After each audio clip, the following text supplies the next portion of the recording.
શ્રી કૃષ્ણ મહાદેવ, શુભ સવાર, good morning, જય અંબે, જય માતાજી. દાદા જાય છે ભાવનગર.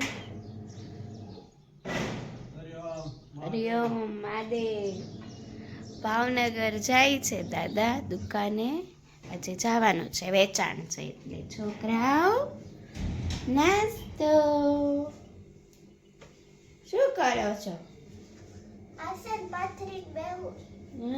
નાસ્તો શું કરો છો? ભાખરી, કોથમરી, ચટણી, ચા. ચટણી વગર તો ન ચાલે મારે દિશુબેન ને કોથમરીની.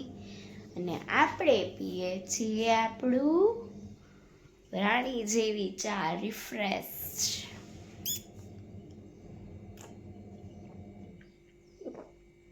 ઘણું સારું રહે શાંતિ. મને તો બધું કામ થઈ ગયું છે, બાળકો એ કે છે સ્કૂલે. હવે આપણે રસોઈની તૈયારી. 11 વાગ્યા થઈ ગયા છે. મગ પલાળ્યા હતા રાતે, મગનું શાક, ભાત અને રોટલી. અને આજે અમે બહુ ઝાઝા નથી, પપ્પા ગયા છે અમને ખબર છે ભાવનગર.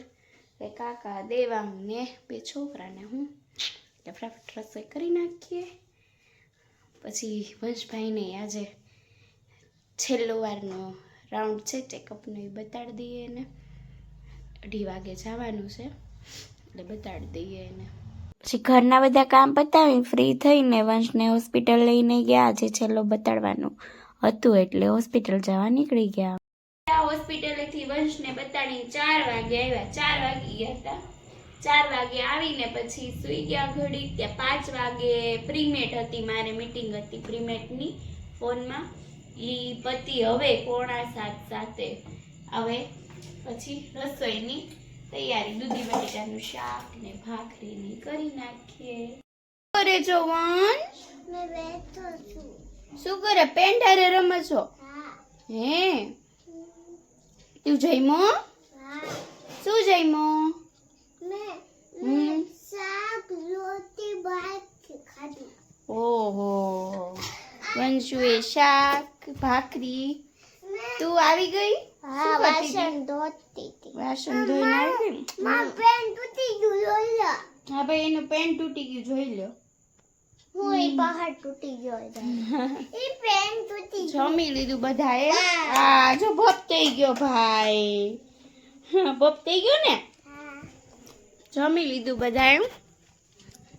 હવે દેવાંગ ને કાકા તો મોડા આવે.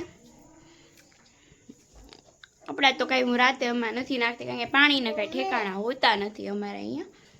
એટલા માટે સવારે જ બધું થાય છે. અને જવાનું છે હવે મારે 1-2 દિવસમાં બહાર.